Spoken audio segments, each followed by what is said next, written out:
500-600 ఏళ్ల క్రితం రత్నశెట్టి అనే ఓ గొప్ప వ్యాపారస్తుడు ఉండేవాడు. ఆయన ఓడ మీద సువర్ణ ద్వీపము, రత్నాల ద్వీపము, పగడాల ద్వీపము మొదలైన ద్వీపాలన్నీ తిరిగి లక్షలు కోట్లు గడించుకున్నాడు. ఆశకు అంతేముంది. ఆ రత్నశెట్టి 60వ ఏట షష్టి పూర్తి చేసుకుని ఇంకొకసారి సముద్ర వ్యాపారం చేసి వచ్చి ఆ తరువాత ఇంటి దగ్గర కుదురుగా కూర్చుంటా అన్నాడు. ఓడ సిద్ధం చేశారు. సరుకును ఎక్కించారు. పడవ ముత్యాల దీవికేసి బయలుదేరింది. 2 వారాలు ప్రయాణం చేసి ఓడ నడి సముద్రంలో ఉండగా సముద్రం మీద సుడిగాలి లేచింది. ఆకాశమంతా కారు మబ్బులు కమ్మాయి. పడవ బొంగరంలా తిరుగుతూ పోసాగింది. పడవలో ఉన్న వాళ్ళకి తూర్పేదో పడమరేదో కూడా తెలియలేదు. సుడిగాలి కాస్త హోరుగాలిగా మారింది. తుఫాను కింద దించింది. ఓడ ఎటో పడి కొట్టుకుపోసాగింది. ఎన్నిసార్లు సముద్రం అలలు ఓడను ముంచెయ్య యత్నించాయి. కొన్ని రోజుల అనంతరం తుఫాను కాస్త తీసింది. ఆకాశం బయటపడింది. సూర్యుడు కూడా ఉదయించాడు. సూర్యుడు ఉదయించే వైపుగానే ఓడలో వాళ్లకు ఎగుడు దిగుడుగా నేల కూడా కనిపించింది. బాబు, ఆ కనిపించేది ఏ దేశం అని ఓడ సరంగు, కళాసులు రత్నశెట్టిని అడిగారు. అది నేనెన్నడూ చూసిన దేశం మటుకు కాదు, ఏ దయ్యాల లంకో అయి ఉంటుంది అన్నాడు రత్నశెట్టి. ఎవ్వరూ నమ్మలేదు. క్రమంగా ఓడ తీరాన్ని చేరవచ్చింది. ఇప్పుడు వాళ్లకు నేల మీద ఒక కొండ, దాని మీద కింద చెట్లు, చెట్ల మధ్య గరకమేసే గొర్రెలు, ఒక పక్క పొలాలు, దూరాన ఒక నగరము, దాని ప్రాకారము అన్నీ స్పష్టంగా కనబడుతున్నాయి. ఇది దయ్యాల లోకం ఎందుకయింది? కానే కాదు. ఆ గొర్రెలు దయ్యపు గొర్రెలా? ఆ పొలాలలో పండేది దయ్యపు ధాన్యమా? కానే కాదు అన్నారు కళాసులు.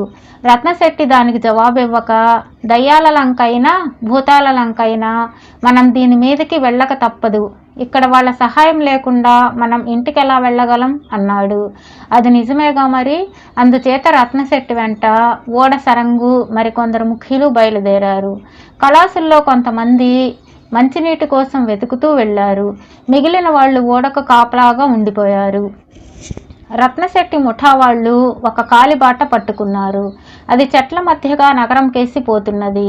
ఒకళ్ళ వెనుకగా ఒకళ్ళు నడుచుకుంటూ ఆ బాట వెంట వాళ్ళు కొంత దూరం వెళ్ళేసరికి బాట పక్కగా ఒక కూరల మడిలో కలుపు తీస్తూ ఒక ముసలాడు కనిపించాడు.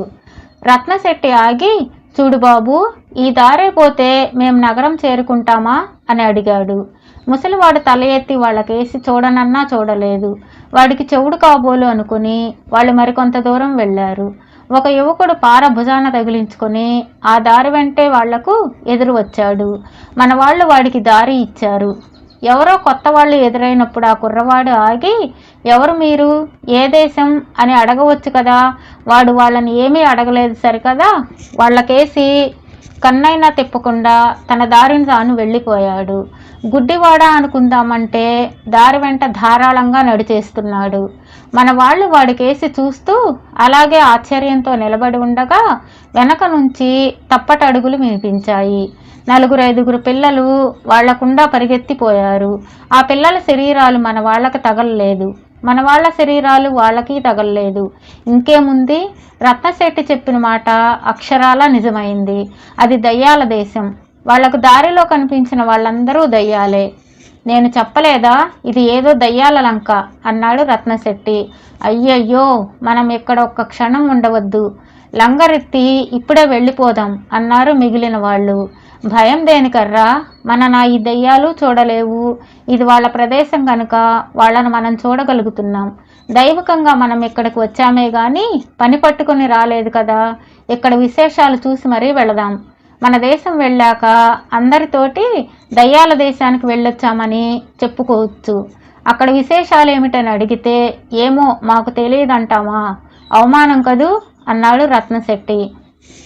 ముసలివాడు కోటీశ్వరుడు అయిన శెట్టికి లేని భయం మనకెందుకు అనుకుని మిగిలిన వాళ్ళు ఆయన వెంట బయలుదేరారు. పోగా నగర ద్వారం వచ్చింది. ద్వారం వద్ద విచ్చుకత్తులతో పహారా వాళ్ళున్నారు.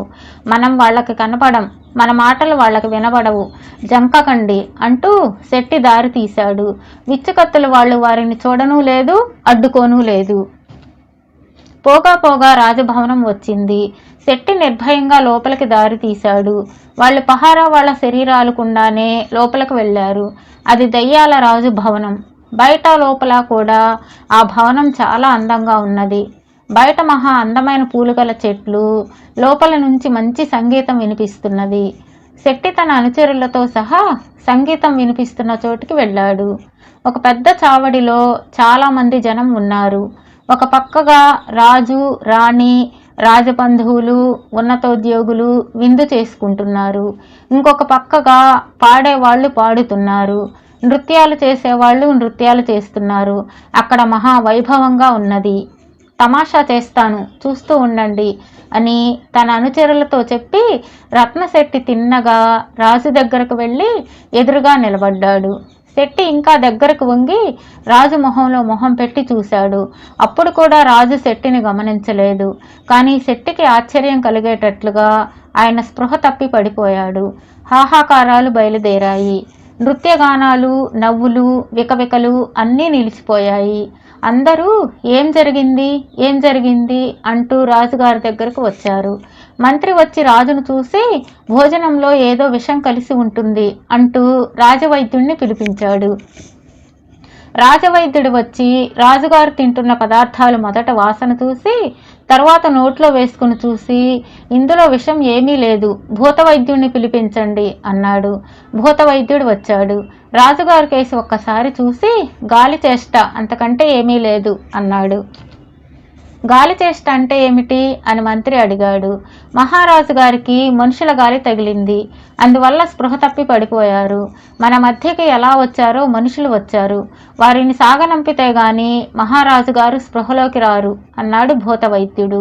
వెంటనే మంత్రి చేతులు జోడించి తలపైకెత్తి కళ్ళు మూసుకొని, మా మధ్యకు వచ్చిన మానవుడా, మాకు అపకారం చేయక నీ దారిన నీవు వెళ్ళిపో, నీకేం కావలిస్తే అది ఇస్తాం, బోలెడంత ఆహార పదార్థాలు ఉన్నాయి, తిను, నీకు కావలసినంత పట్టుకుపో అని ప్రార్థించాడు. భూతవైద్యుడు ఒక పక్కన రాజుగారిని పడుకోబెట్టి మంత్రాలు చదువుతూ ఉంటే శెట్టి మొదలైన వాళ్ళు తమ కడుపులు నిండేలాగా షడ్రసోపేతంగా తిన్నారు. తర్వాత తమ అనుచరుల కోసం మోయగలిగినంత ఆహారాన్ని మూటగట్టుకుని తమ ఓడ దగ్గరకు వచ్చేశారు. కానీ తీరా ఓడలోకి వచ్చి మూటలు విప్పితే ఆ మూటల్లో పిండాలు మాత్రమే ఉన్నాయి. తాము చూసినది దయ్యాల లంకేనని ఇప్పుడు అందరికీ రూఢి అయింది. వాళ్ళు లంగరు ఎత్తి తెరచాపలెత్తి సముద్రం మీద బయలుదేరి కొంతకాలానికి క్షేమంగా తమ దేశం చేరుకున్నారు. ఆ తర్వాత ఆ దయ్యాల లంకను మరి చూసిన వారు లేనే లేరు.